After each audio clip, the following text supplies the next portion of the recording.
Almost 20,000 migrants have arrived in Chicago since August of last year. As the freezing temperatures and snow arrive, many are without secure shelter. In addition to humanitarian needs, it's become increasingly difficult to be granted asylum in the city. We sat down with Katy Arnold, professor and director of Refugee and Forced Migration Studies at DePaul University. She helped write country condition reports to assist asylum seekers with the legal process.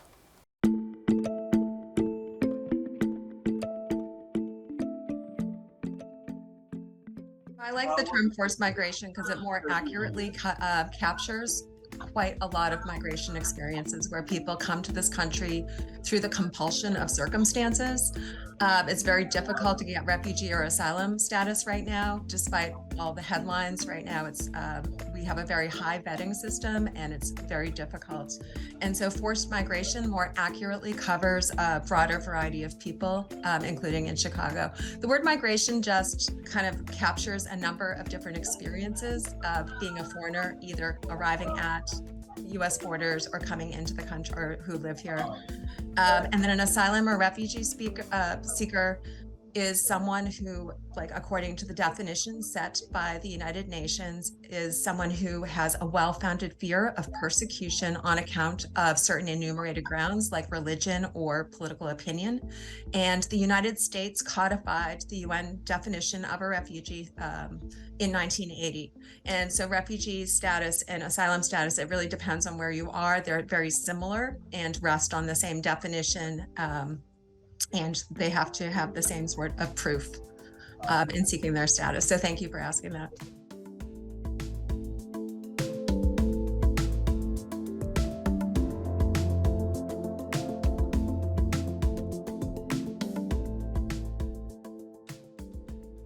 The Resurrection Project has a nonprofit legal component, and we are supplying resources like annotated source lists of country conditions for different countries. As you said, it's like the top arrivals in the Chicago area, and then these affidavits.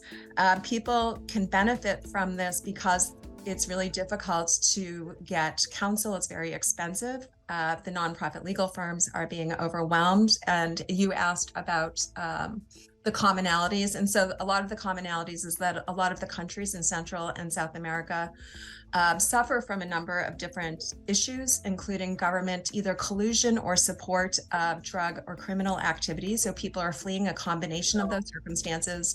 The country conditions sort of interprets that for judges or adjudicators so they can understand why drug cartel activity forces people to flee and how it has a political influence, despite the fact that people think that that's a sort of private or criminal group. And so we're doing a sort of lot of interpretation for people so they understand that people have no choice but to flee their country. These governments are using tactics. So some governments kidnap their own people and torture them, sometimes without military uniforms, as an example. So they're using the tactics of secondary actors. And so that's a key commonality. And that's why people can't relocate to other countries. If they're fleeing Venezuela, they can't necessarily flee to another country and have any sort of safe passage or safe status when they're there, because these countries are suffering from their own issues.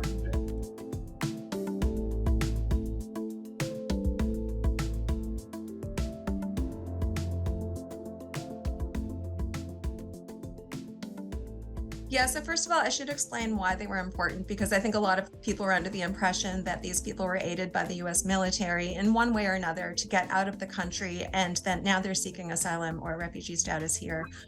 They were not granted any adjustment of their status, so each person has to individually seek their like refugee or asylum case. And so certain people got SIV status, which is special immigration visa status, because of their cooperation with the US government. But quite a lot of other people, including even the children of those people, have to pursue their individual cases. And so each case, for example, like our reports discuss like primary sources about why gender, for example, would be a category of persecution when that's not necessarily what was in the public eye. for why people had fled at that time. The outcome of the cases is that people are still awaiting their status. So I do know the country conditions reports were used, report singular, was used in several cases, but people are still awaiting their status. And some people are hoping that the Afghan Adjustment Act is passed so they don't have to keep pursuing these individual cases.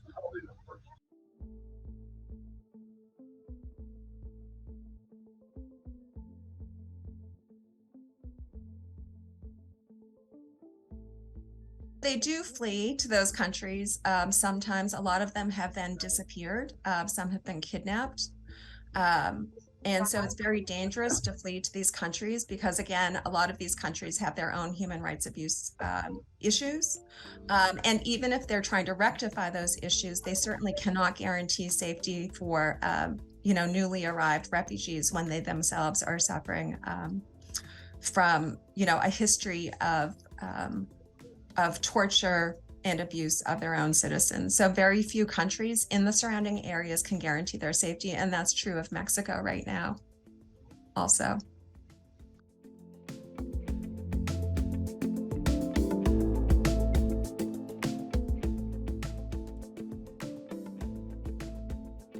Yeah, so thank you for asking that. So certainly people have been given a very short window to flee, right, Gaza. I want to tell you that a lot of these people have already had limited to no electricity or rolling blackouts, inadequate access to water for years, and they've been living on less than $2 a day. Now their infrastructure is being destroyed. A lot of this population is 15 years or younger. About 40% of people are young. And so we're asking people who have just witnessed losses, doctors are being killed, their parents are perhaps missing or killed.